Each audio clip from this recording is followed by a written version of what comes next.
오늘부터는 여러분들과 함께 시편 23편 말씀을 같이 나눕니다. 오늘은 첫 번째 시간이고요. 오늘은 23편 1절 말씀만 같이 읽어보겠습니다. 같이 한번 읽어봅니다. 여호와는 나의 목자시니 내게 부족함이 없으리로다. 이 말씀은 이제 그 개역개정 성경으로 봤어요. 약간 시적인 그 감성, 이 시적인 감성이 개역개정 성경이 훨씬 더 뛰어나고요. 새 번역이나 같은 회사에서 번역된 새 번역이지만 그건 좀 떨어지고 다른 데서는 더 많이 의역을 해놨기 때문에 그 시적인 감성이 좀 사라지는 것 같기도 합니다. 그래서 요 시편 23편만은 우리 개역개정 성경으로 보도록 하고요. 자, 우리가 이 말씀으로 찬송을 부르기도 했고 또 말씀을 읽기도 했습니다. 근데 우리가 이 말씀을 시편 23편 말씀을 이렇게 쭉 보다 보면 이 노래를 부르다 보면 이 노래는 나의 노래는 아닌 것 같다라는 생각이 들기도 하실 수도 있어요. 왜냐하면 우리가 살아온 인생들을 보니까 내가 도착했던 곳이 하나님을 믿었는데 내가 도착했던 것이 푸른 초장이거나 쉴만한 물가이거나 했던 기억들이 별로 없는 것 같아요. 또 부족함이 없으리로다 이랬는데 내 인생은 항상 이 뭔가 부족해서 허덕이는 인생이었지 부족함이 해결된 적은 별로 없었던 것 같은 생각이 드는 거죠. 나는 왜 맨날 쪼들릴까? 이런 생각이 드는 우리들인데 말이죠. 젊은 사람들은 미래를 바라보면서 야, 미래에는 과연 내가 잘 살아갈 수 있을까? 이런 불안감. 나이 드신 분들은 내 인생이 고작 이건가? 앞으로 남은 인생을 산다는 게 내게 뭐 어떤 의미가 있지? 그냥 이렇게 늙어가는 건가? 하는 그런 생각이 들기도 합니다. 그러니까 사람의 인생이란 다 보면 대부분 다 고달퍼요. 고달픕니다. 이런 고달픈 인생을 살아가고 있는데 여호와는 나의 목자이시기 때문에 내게 부족함이 없다. 나를 쉴 만한 물가로 인도하신다. 의의 길로 인도하신다. 사망의 음침한 골짜기로 다니지만 해를 당하지 않는다. 이런 말씀은, 이런 노래는 마치 동화 속에나 나오는 그런 남의 이야기, 남이 부르는 노래처럼 느껴지기도 하는 겁니다. 공감이 다 확 안 되는 거죠. 근데 이 시편 23편을 노래했던 이 다윗의 인생을 보면 정말 고달팠던 인생인 것 같아요. 이제 좀 이따가 그 이유들은 설명을 드리고 학자들이 이 시를 다윗의 인생 말년에 기록했을 것이다 라고 많이 추측을 합니다. 그러니까 다시 말하면 다윗은 정말 험난하고 고달프고 처절한 인생을 산 이후에 이 시를 쓴 거예요. 뿐만 아니라 지난 수천 년 동안 정말 어렵고 궁핍한 인생을 살아왔던 많은 믿음의 선배들 역시 이 시편 23편을 진심으로 노래 불렀습니다. 도대체 어떻게 이렇게 지치고 힘들고 우리를 힘들게 하는 세상 속에서 이런 노래를 나의 고백인 것처럼 부를 수 있을까? 이 시편 23편으로 만든 노래가 되게 많아요. 곡들이 많아요. 제가 아는 것만 해도 5곡은 되는 것 같거든요. 각자 자기가 느껴진 대로 자기가 고백하고 싶은 대로 곡조를 붙여서 노래를 이렇게 불렀습니다. 어떻게 하면 우리도 이렇게 노래를 부르는 사람이 될 수 있을까? 그러니까 저는 오늘부터 시작을 해서 몇 주가 될지는 정확하게 모르겠지만 시편 23편을 같이 살펴보면서 우리와 별반 다를 것이 없었던 다윗의 인생, 아니 어쩌면 우리보다 더 어렵고 힘든 조건 속에 살았던 수많은 믿음의 선배들, 이 사람들은 어떻게 그 상황과 관계없이 시편 23편의 노래를 부를 수 있었을까? 그 비밀을 같이 한번 여러분들과 알아보려고 합니다. 자, 오늘은 그 출발점이 되는 1절 말씀만 같이 살펴보는데 다시 한번 읽어보겠습니다. 다시 있습니다. 여호와는 나의 목자시니 내게 부족함이 없으리로다. 이 여호와는 나의 목자시니 내게 부족함이 없다라는 이 고백을 우리가 하기 위해서는요, 적어도 이 세 가지의 근본적인 질문을 우리가 할 수 있어야 됩니다. 이 근본적인 질문을 한 이후에 내 안에 정직한 답변을 하게 되면 우리는 이런 고백을 같이 할 수 있는 거예요. 이 서론격으로 오늘 말씀을 나눠보는데, 첫 번째, 시편 23편과 같은 이런 노래를 부를 수 있는 그런 사람이 되기 위해서 내 안에 던져야 될 첫 번째 질문이 뭐냐면, 나는 누구인가입니다. 나는 누구인가? 이게 굉장히 철학적인 질문이에요. 근데 다윗은 이것을 철학적으로 표현하지 않고 짐승에다 비유해서 자기 자신을 표현했습니다. 다윗은 자기를 누구라고 얘기하나요? 양이라고 이야기하죠.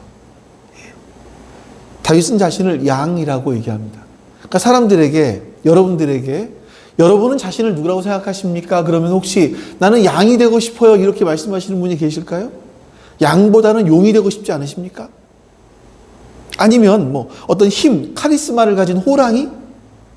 나는 그 성격이 좀 그래서 남을 좀 이렇게 막 지배하는 건 싫으니까 코끼리 같이 엄청난 힘을 가지고 있어서 다른 동물들이 감히 언감생심, 나에게 도전해 오지도 못하고 내가 다른 누구에게 해를 끼치지도 않는 그런 동물이 되고 싶어요? 이럴 수 있을지 모르겠어요. 또 어떤 경우는 나는 뭐 호랑이나 코끼리보다는 소처럼 묵묵하게, 성실하게 주어진 인생을 열심히 살아가는 그런 사람이 되고 싶습니다. 이럴지도 모르겠습니다. 어떤 사람들은 대부분 다 여우나 늑대같이 되는 것을 원하지는 않을 수 있어요. 하지만 인생을 살아가다 보면 많은 경우 내가 잘 나가기 위해서, 잘 되기 위해서 여기 붙었다 저기 붙었다 하는 여우처럼, 뭐 박쥐처럼 사는 사람이 있을 수도 있을 것이고, 또 약한 사람에게는 강하고 강한 사람에게는 약해지는 그런 늑대와 같은 사람이 있을 수도 있겠죠. 어쨌든 이 모든 것들, 어떤 동물이었던 간에 이 동물들을 보면 카리스마가 되었던, 힘이 되었던, 근면 성실이 되었던 간에 뭐가 되었던 내 힘으로 세상을 살아볼 수 있는 동물들이에요. 내 힘으로 세상을 살아갈 수 있다라고 생각하는 동물들이 이 동물들인 거예요. 그런데 양은요, 자기 방어 능력이 없습니다. 그러니까 굳이 양한테서 막 양의 방어 능력을 막 찾아내서 보면 한 가지 있을 수 있을 것 같아요. 털이 많아요. 누가 때려도 덜 아파, 남들보다. 요거 정도 있을 수 있겠지만 양에게는요, 자기 방어 능력이 거의 없습니다. 그래서 양은요, 목자가 돌보지 않으면 생존할 수가 없는 존재입니다. 거기다가 눈도 나빠요, 방향 감각도 없어요. 스스로 길을 찾지 못하는 게 양이에요. 그래서 여러분, 양은요, 목자가 없으면 생존 자체가 위험해지는 동물들입니다. 그런데 지금 여러분, 우리 인간들을 볼까요? 이런 지성, 또 지금까지 우리가 이룩한 문명, 과학, 이런 것들을 생각하면, 아니, 우리 인간 스스로 이렇게 존재하며 살아왔는데 양으로, 스스로 생존하지 못하는 양으로 비유하는 건 조금 모순이 아닐까라는 생각이 들기도 하죠. 우리는요, 우리 자신의 힘으로 우리 자신의 인생을 개척하며 살아갈 수 있다고 생각합니다. 나 스스로를 이끌어갈 수 있다고 생각합니다. 내가 노력하면, 열심히 노력하면 노력한 만큼 결실을 얻을 수 있다고 생각합니다. 그럼 여러분, 성경의 사람들은 왜 인간을 양이라고 비유했을까? 우리 이 부분들을 생각을 해봐야 될 것 같아요. 그건 여러분, 우리가 힘, 지혜, 능력, 지식, 경험, 이런 우리 인간의 모든 것들이 필요 없다, 이걸 말씀드리는 건 아닙니다. 내가 가지고 있는 어떤 것이라도 그것을 가지고 인생을 의미 있고 바르고 충만하게 살아가는 것은 사실 턱없이 부족하고 불가능하다는 거예요. 그래서 우리를 양이라고 이야기하는 겁니다. 나를 만들어주신 그 하나님을 알지 못하면 그냥 그럭저럭 인생을 살아갈 수 있을지는 모르겠지만 충만하고 아름답고 복된 인생을 살아가는 건 사실 불가능하기 때문에 자신을 양이라고 했던 겁니다. 여러분, 오늘날 우리의 신앙의 문제는요, 하나님을 알고 믿는다고 하지만 하나님은 그냥 우리에게, 자, 이런 어떤 분이 이렇게 비유를 했어요. 하나님은 인간들에게 비상금 같다, 이렇게 비유를 했어요. 비상금이라고 이야기하는 이유가 뭐냐면, 여러분, 비상금이 있으면 어떻습니까? 비상금이 집에 항상 두둑하게 있어요. 집사님, 집에 예를 들어서 비상금이 한 1억 정도가 우리 집사님 모르는 비상금이 있다고 쳐봐요. 그러면 마음이 어떨까요? 마음이 어떨 것 같으세요? 내가 요구하는 답을 한번 봐. 내가 요구하는 답을 한번 말씀해 보세요. 네, 좋지요. 든든하죠. 좋지요. 든든하죠. 예. 근데 특별한 일이 있지 않으면 그건 쓸 일은 없어요. 그렇잖아요. 하나님을 비상금처럼 생각하는 이유는 평소에는 하나님 별로 필요하지 않아요. 하나님 믿으니까 천국 갈 수 있겠지. 든든은 한 것 같은데 특별한 일이 생기지 않는 하나님을 찾을 일도 별로 없고 하나님께 기도할 일도 별로 없어요. 그래서 어떤 그분이 사람들은 하나님을 비상금처럼 생각하는 것 같다, 이렇게 이야기한 것 같습니다. 근데 이런 생각 뒤에 우리의 마음의 자세를 보면 급할 때는 어떨지 모르지만 대개의 경우는 하나님 없이도 내 인생은 그럭저럭 살아갈 수 있다, 이런 생각을 하는 것 같아요. 근데 성경에서는 뭐라고 말씀하냐면 이사야서 53장 6절, 신명기서에 있는 말씀을 읽지 않고 이사야서 53장 6절 말씀을 읽어볼게요. 같이 한번 읽습니다. 우리는 모두 양처럼 길을 잃고 각기 제 갈 길로 흩어졌으나 주님께서 우리 모두의 죄악을 그에게 지우셨다. 신명기의 말씀을 비유해서 말씀드린다면 사람들은요, 양 같아서 각기 자기 소견에 옳다고 생각하는 길로 갔다, 이거예요. 그 길이 자신에게 참된 자유, 참된 행복을 줄 것이라고 생각하면서 사실은 아닌데, 그럼에도 불구하고 아님에도 불구하고 자기 소견에 옳다고 여겨지는 길로 갔다, 이거예요. 그래서 마태복음 9장에서 예수님은 인간들을 바라보시면서 불쌍하게 여기셨어요. 같이 한번 읽어볼까요? 예수께서 무리를 보시고 그들을 불쌍히 여기셨다. 그들은 마치 목자 없는 양과 같이 고생에 지쳐서 기운이 빠져 있었기 때문이다. 자, 예수님이 무리를 바라보시면서 불쌍히 여기셨어요. 그 이유가 뭡니까? 마치 이들은 목자 없는 양과 같이 고생을 하고 있구나. 고생에 지쳐서 기운이 빠져 있구나. 예수님이 이스라엘 백성들을 바라보실 때 그들의 영적인 상태는 고생에 지쳐서 기운이 빠져 있는 상태. 왜? 목자 없이 살아가고 있는 양이었기 때문에. 사람들에게 여호와 하나님이 나의 목자가 되시지 못하는 이유는요, 내가 양이 아니기 때문이에요. 나는 호랑이이고 싶고 코끼리이고 싶고 소이고 싶고 아주 영리한 늑대이고 싶지 양이고 싶지 않아요. 내 힘으로 살아갈 수 있고 싶어요. 하나님 없이 그럭저럭 잘 해나갈 수 있다. 이런 분들은 교회를 다니는 이유가 그냥 교양을 쌓기 위해 다닐 수도 있어요. 그러나 이 다윗이 불렀던 그 고백, 여호와는 나의 목자시니 내게 부족함이 없습니다 라고 하는 그 고백을 할 수는 없습니다. 자, 이런 고백을 할 수 없는 상태를 가리켜서 신약 성경에서 뭐라고 말씀하냐면 영적으로 죽은 상태이다라고 말해요. 우리 에베소 2장 말씀을 읽어보겠습니다. 같이 읽습니다. 여러분도 전에는 허물과 죄로 죽었던 사람들입니다. 자, 죽었던 사람들이래요. 지금 성경을 읽고 있는 우리들을 가리켜서 죽었던 사람들이래요. 여러분 죽었어요? 살아있잖아요. 살아있는 것 같잖아요. 근데 우리가 살아있는 것 같지만 살아있는 것이 아니다라고 말합니다.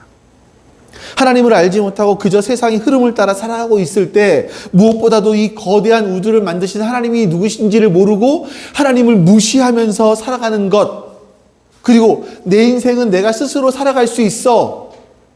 내가 운영해 나갈 수 있어. 라고 생각하는 그 상태가 바로 죽음이었다라고 말씀하는 거예요.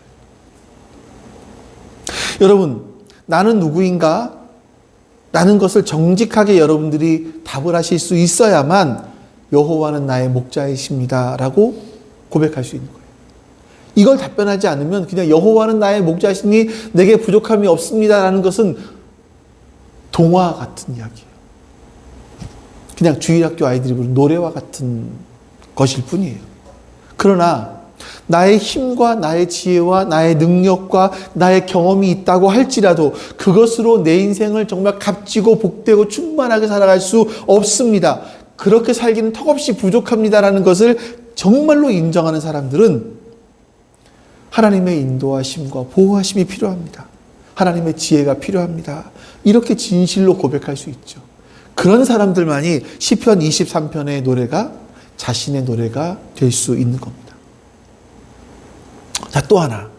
시편 23편 1절이 23편이 내 노래가 되기 위해서 우리가 알아야 될 근본적인 질문 두 번째는 뭐냐면 하나님은 어떤 분이신가? 라는 겁니다. 하나님은 어떤 분이신가? 자, 여러분들 나름대로 하나님은 어떤 분이시다라고 생각하실 거예요. 하나님은 이런 분이십니다. 생각하실 거예요. 여러분들이 이제 이것을 여러분들이 생각하는 하나님에 대한 관을 풀어서 글로 써 내려갈 수 있으면 그게 신학이 돼요. 하나님에 대한 학문이 되는 거죠. 그러니까 여러분들은 나름대로 여러분의 신학을 갖고 있는 거예요. 근데 불행한 것이 뭐냐면 우리가 갖고 있는 하나님에 대한 관, 하나님이 누구신가 하는 부분들은 오해인 경우들이 정말 많습니다. 어떤 사람들은 신에 대해 생각할 때 세상을 만드신 것 같기는 하지만 나와는 별 관계 없는 분. 내 인생 속에 어려움만 주는 분. 내가 힘들지만 나에 대해서 무관심하신 분. 또는 인간들에게 너무나 높은 요구를 하셔서 절대로 만족시키실 수 없는 분이라고 어떤 사람들은 생각합니다. 그런데 또 다른 사람들은요, 하나님은 나를 사랑하시는 분, 내가 어떻게 하든지 나를 다 용서해 주시는 분, 나를 늘 사랑해 주시고 나만 생각해 주시는 분, 이렇게 생각하실 수도 있습니다. 근데 오해예요. 이런 오해들은 하나님에 대한 지식이 없기 때문에, 지식이 부족하기 때문에 나타나는 겁니다. 여러분, 인생은요, 무엇인가를 알아가는 과정입니다. 알아가는 과정. 근데 이 과정 중에 가장 중요하게 알아가야 될 게 누구냐면 바로 이 우주를 만드시고 내 인생을 만드신 하나님을 알아가는 것이 가장 중요한 일입니다.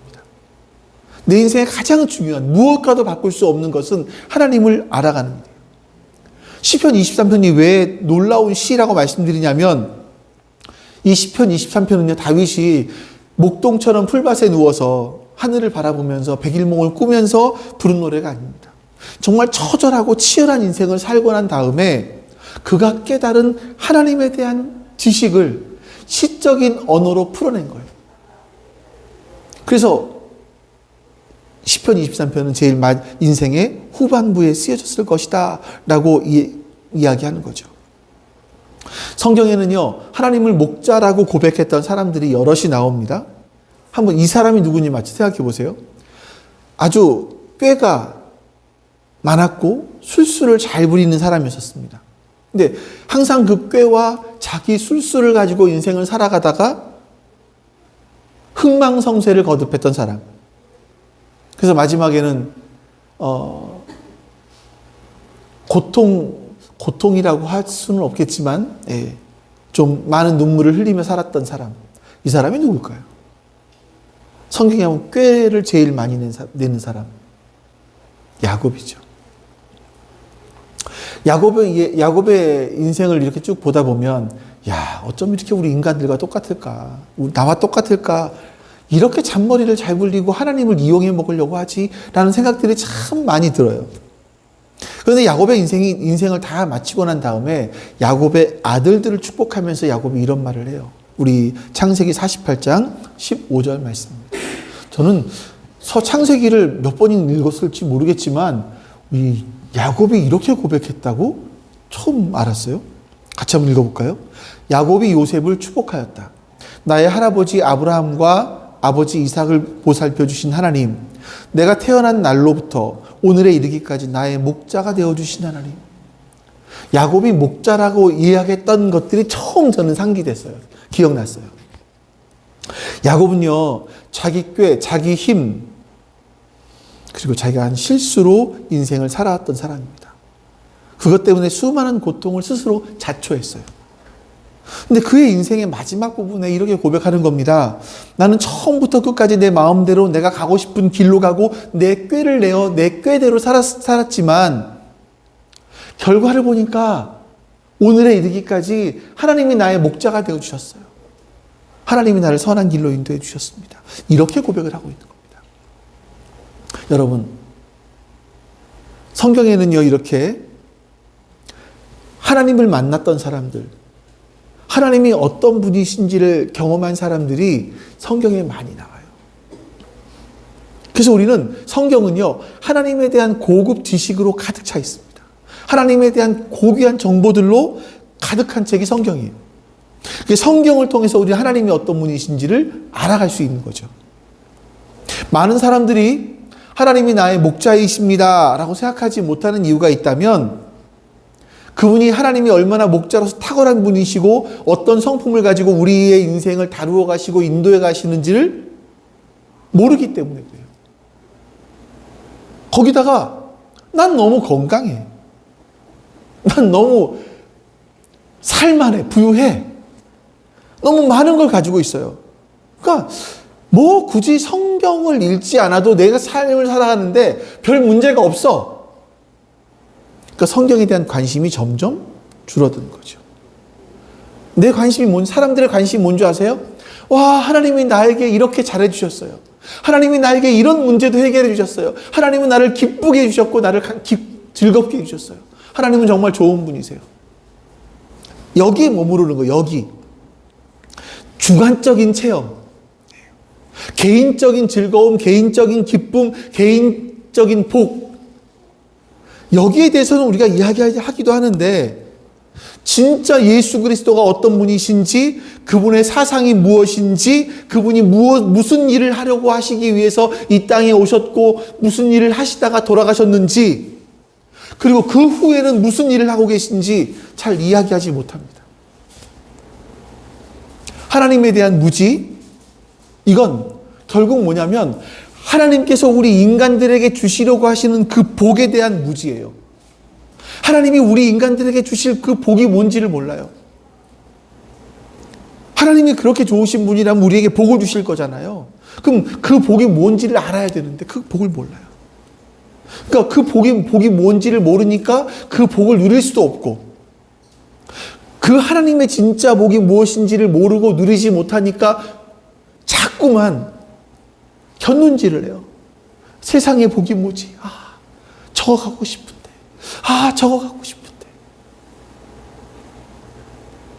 이런 남들처럼 살고 싶고 세상의 것들로 나를 채우고 싶고 이런 것들이 우리에게 있는 거예요. 왜요? 하나님이 하나님이 누구신지, 그 하나님이 나에게 주시려고 하는 복이 무엇인지 잘 모르기 때문에. 이렇게 여러분께 설교하는 저 자신 역시도 이 막 자꾸 눈이 돌아가요, 세상으로.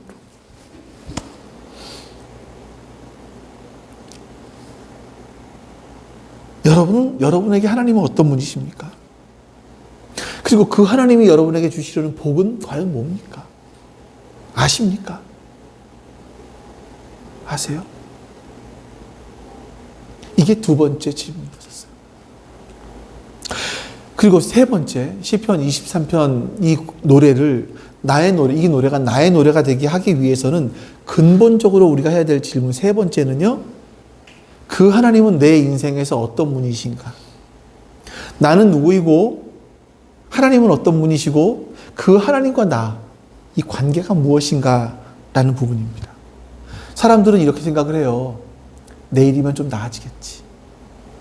5년 후에는 더 좋아질 거야. 10년 후에는 더 좋아지지 않겠어? 이런 기대를 하면서 살아갑니다. 근데 여러분, 잘 생각을 해보십시오. 지금 내 현실에 어떤 문제가 있어요. 어떤 결핍이 있어요. 그래서 막 열심히 노력을 해서 이 결핍을 해결을 했어요. 그러고 나면 그다음부터는 결핍 문제가 없는 인생을 살아가나요? 또다시 문제가 오고 또다시 결핍이 와요. 생겨요. 이 노래를 부르는 다윗 왕 같은 경우도요. 골리앗을 죽입니다. 그 전까지의 인생 잘 모르지만 골리앗을 죽이면서 정치적인 세력을 갖게 돼요. 다윗을 추구하는 사람들이 생겨요. 사울은 천천히고 다윗은 만만입니다 하면서 다윗을 추종하는 사람들이 생긴단 말이에요. 그러니까 사울이 이 다윗을 봤을 때 정치적인 정적이 되는 거예요. 내 왕권을 노릴 수 있는 정적이 되는 거예요. 그래서 사울은 다윗을 죽이려고 합니다. 그 다윗은 10년이 넘게 사울이 자기를 죽이려고 하는 그 죽음의 위기를 피해서 도망 다니는 인생을 살았습니다. 뿐만이 아니라 다윗의 인생을 보니까 정말 슬픔이 많아요. 다윗은요, 자신의 자식들이 죽는 것을 몇 번 경험합니다. 가장 첫 번째는 밧세바와 가늠한 후에 낳았던 첫 번째 아이. 죽죠. 그 죽음을 받습니다. 그리고 다윗의 아들, 첫 번째 아들, 맏아들 암논이 자신의 여동생이죠. 자신의 여동생 다말을 성폭행합니다. 이것을 보고 있던 압살롬이 암논을 죽여요. 또다시 아들이 죽는 걸, 다른 아들의 손에 이 아들이 다른 딸을 강간하고 이 아들이 자신의 여동생을 강간하고 또 다른 그 밑에 남동생이 자기를 죽이는 거를 다윗은 봐요. 자신의 큰아들을 죽이는 거를.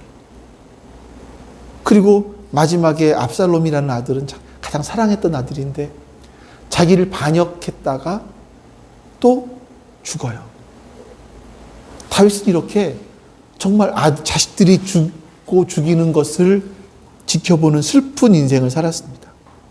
뿐만 아니라 그의 인생은 참 부끄럽고 후회가 되는 것으로 가득 차 있죠. 다윗이 인생을 잘 산 것 같지만 사실은 밧세바와 간음을 하고 간음한 다음에 그걸 덮기 위해서 자신의 충신이었던 우리아를 교살해서 죽게 합니다. 이건 평생 떠날 수 없는 그의 후회였고 그 인생의 부끄러움이었어요. 이게 이제 여기 부분에서 우리 지난주에까지 나눴던 용서에 대한 부분들이 연결이 됩니다. 다윗은 용서받은 사람이고 용서한 사람이고 하나님께로부터도요. 뿐만 아니라 다윗은 정치적이고 군사적으로 지도자였잖아요. 그러다 보니까 항상 자신의 정적들과 싸워야만 했습니다. 늘 스트레스가 가득한 인생을 살았어요. 그리고 아까도 말씀드렸지만 아들이 반란을 일으킵니다.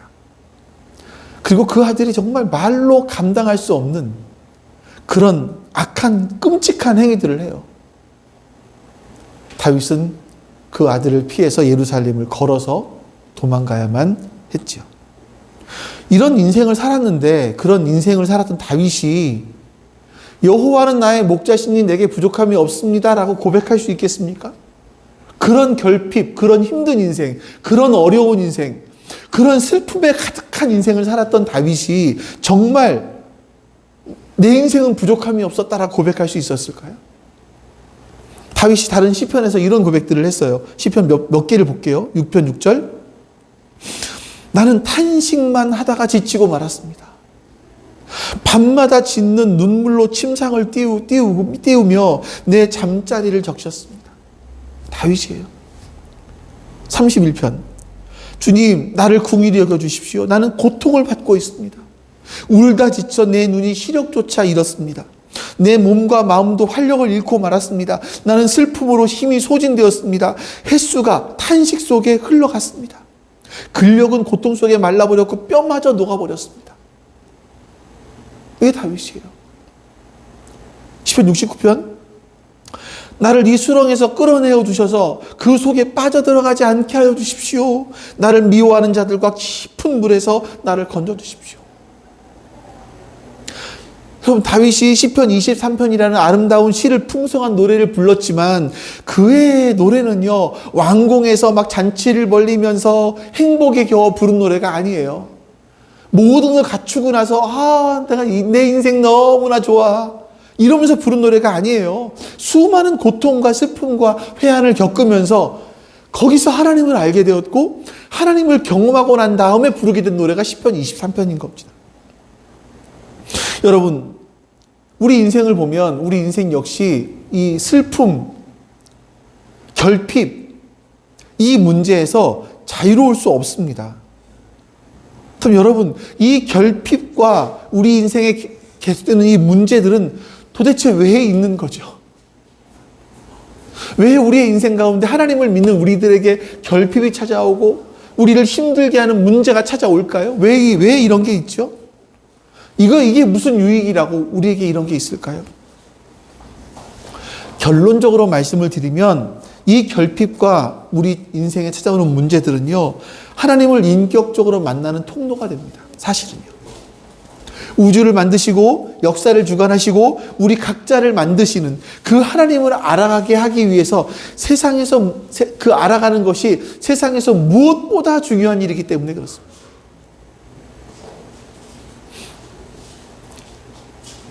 다윗의 이러한 고통스러운 고백들, 시편 6편, 31편, 69편 이런 표현들이 다 끝나고 난 다음에 다윗은 23편을 고백하죠.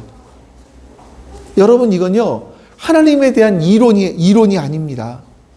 실제로 그 삶 속에서 하나님을 경험하고 난 후에 불렀던 고백들이에요. 다윗은 그 결핍과 문제를 통해서 하나님을 만났던 겁니다.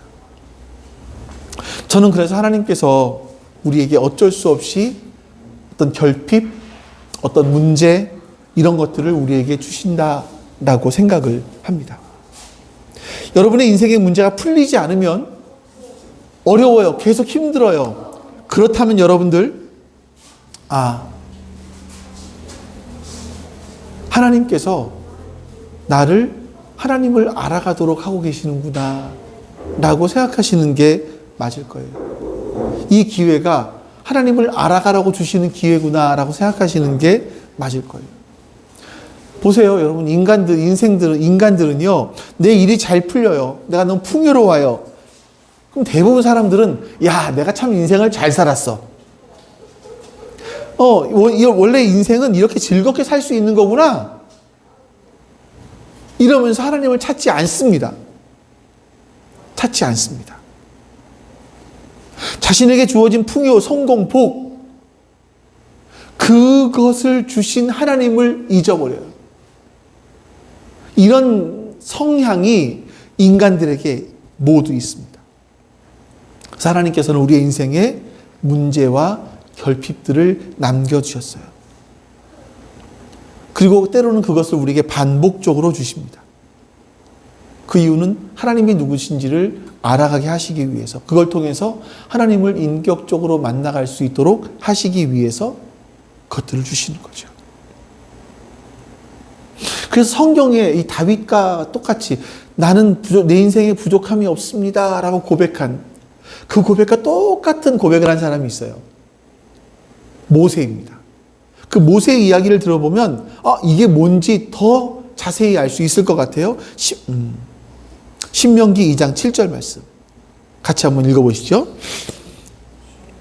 주 당신들의 하나님이 당신들이 하는 모든 일에 복을 내려주시고 이 넓은 광야를 지나는 길에서 당신들을 보살펴 주셨으며 지난 40년 동안 주 당신들의 하나님이 당신들과 함께 계셨으므로 당신들에게는 부족한 것이 아무것도 없었습니다. 이 말씀 속이 너무나 이게 말이 안 되는 말씀이에요. 이게 이집트에 살았을 때 이렇게 고백을 했다. 이 넓은 이집트에서 라고 했으면 맞아요. 근데 이 넓은 광야를 지나가는 길에서 광야는 쉽게 사막이잖아요. 아니, 사막에서 40년을 살았어요. 근데 모세가 뭐라고 말합니까? 마지막에 당신들에게는 부족한 것이 아무것도 없었습니다. 이렇게 얘기를 하는 거예요. 이게 뭡니까? 이게 무슨 말입니까 도대체? 여러분, 이스라엘 사람들이 좋아요. 예. 하나님께서, 그러니까 여러분, 우리는 일을 해야 밥을 먹잖아요. 여러분, 직장에 나가서 일을 해야 쌀을 사고 반찬을 사 밥을 먹잖아요.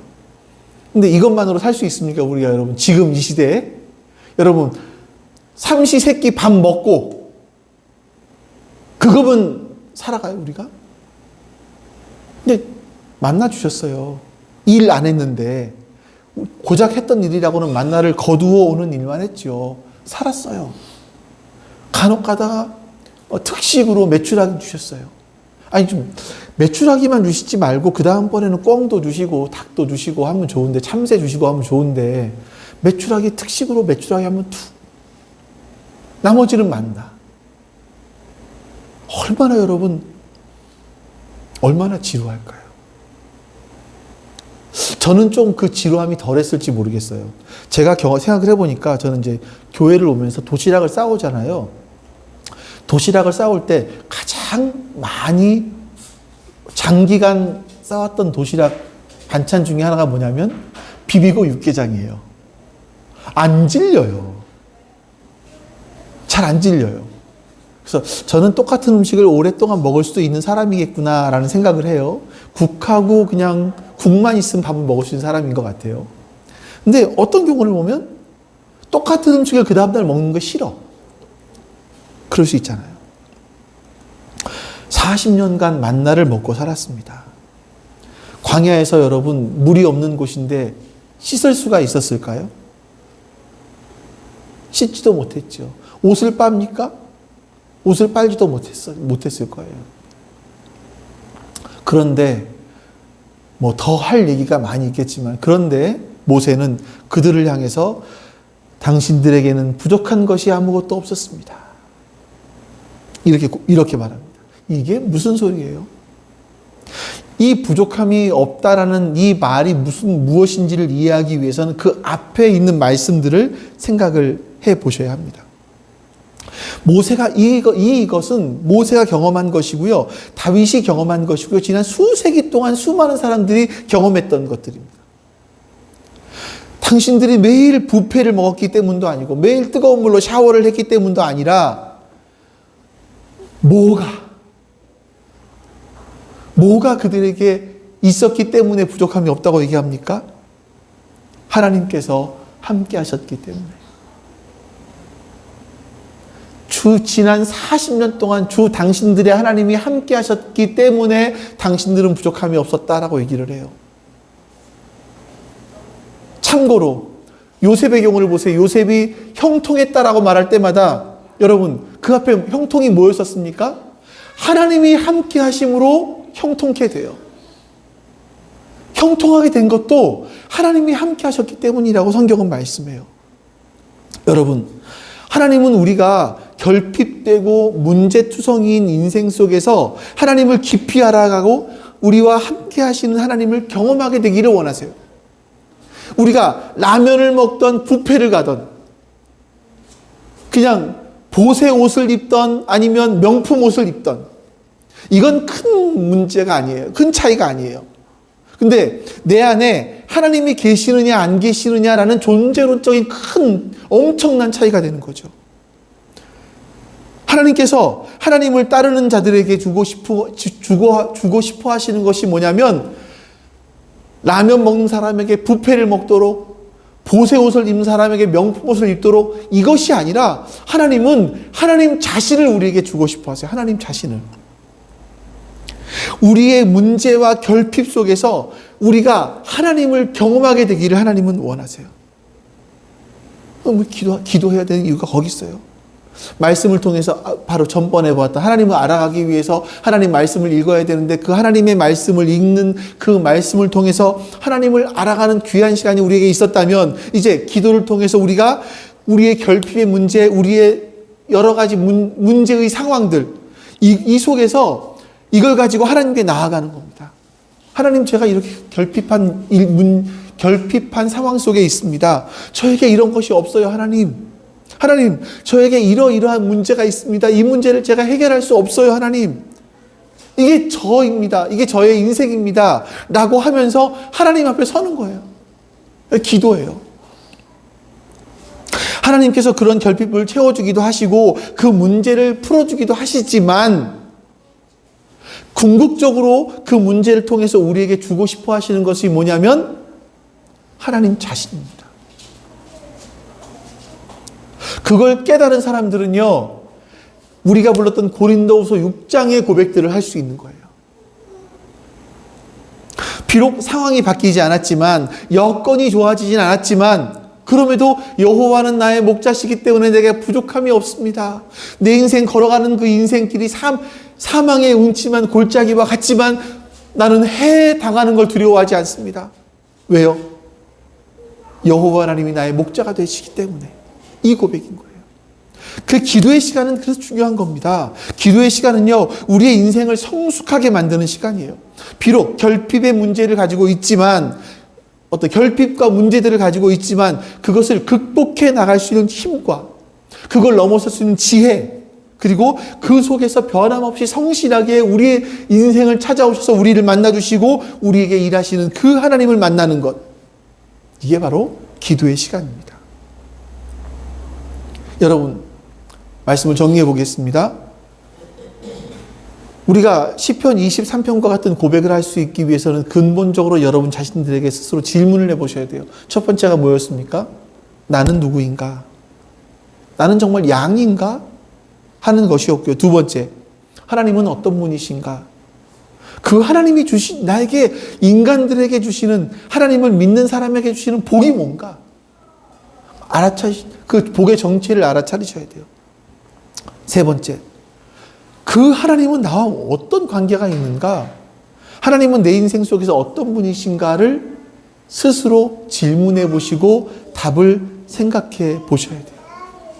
이 답을 얻을 수 있다면 여러분들은 시편 기자처럼, 다윗처럼 여호와는 나의 목자시니 내게 부족함이 없습니다 라는 이 고백을 할 수 있을 겁니다. 여기 나쁜 소식이 하나 있어요. 여러분의 인생 속에서 분명히 하나가 좋아지면 또 하나가 나빠지는 문제가 올 거예요.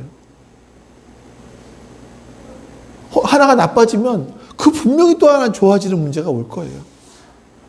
우리의 인생은 여러분 평생 동안 결핍과 문제가 떠나지 않을 겁니다. 하지만 정말 좋은 소식이 있어요. 그것은 여호와 하나님께서 우리가 그 하나님을 진실로 찾는다면 우리의 목자가 되어주실 거라는 겁니다. 그리고 우리의 궁극적인 필요를 채워주셔서 우리가 참 어렵고 참 힘든 인생을 사는 것 같지만 우리의 입술에서는 불평과 탄식, 짜증이 나오는 것이 아니라 시편처럼 여호와는 나의 목자시니 내게 부족함이 없습니다. 그가 나를 푸른 초장으로 인도하십니다. 쉴 만한 물가로 인도하십니다. 이 노래가 여러분과 저의 입술에서 흘러나오게 될 겁니다. 저는 그러기를 소망합니다. 2025년도를 여러분들이 보내시면서 시편 23편을 하시면서 우리의 인생 속에서 그런 고백들이, 그런 노래들이 흘러나올 수 있기를 주님의 이름으로 축원합니다. 아버지 하나님, 하나님의 그 은혜와 사랑을 감사드립니다. 하나님 없이, 하나님을 떠나 마치 고아와 같이 살 수밖에 없었던 우리들을 주님께서 불러주시고 아들로 삼아주셔서, 딸로 삼아주셔서 이렇게 복된 인생을 살아갈 수 있도록 은혜를 주심에 감사드립니다. 그 하나님이 나의 아버지가 되어주셨고 그 하나님이 나의 목자가 되어주시기 때문에 설령 우리의 살아가는 인생이 결핍이 있고 문제가 있다 할지라도 그 삶은 주님으로 인해서 부족함이 없는 인생이라는 것을 깨닫게 해 주시옵소서. 그 결핍과 그런 문제들은 우리가 주님을 더 인격적으로 알아가게 하기 위한 하나님께서 우리를 사랑하시는 또 하나의 방법이라는 것을 깨닫게 해 주시옵소서. 그리고 이 땅을 감사하며 기쁨으로 살아갈 수 있도록 도와주시옵소서. 여호와는 내게 복을 주시고 너를 지키시기를 원하며 여호와는 그의 얼굴을 내게 비추사 은혜 베푸시기를 원하며 여호와는 그 얼굴을 내게로 향하여 드사 평강 주시기를 원하노라. 아멘. 이제는 우리에게 참된 생명을 주시기 위하여 이 땅에 오신 예수 그리스도의 은혜와 그 아들을 우리에게 보내주신, 그리고 우리를 하나님의 아들 삼아주신 아버지 하나님의 사랑하심과 그 사랑을 깨닫게 해주시는 성령 하나님의 내주하심이 지금 주 앞에 머리 숙여 예배드린 모든 하나님 백성들 머리 위에 지금부터 영원토록 함께 하시기를 간절히 축원하옵나이다. 아멘.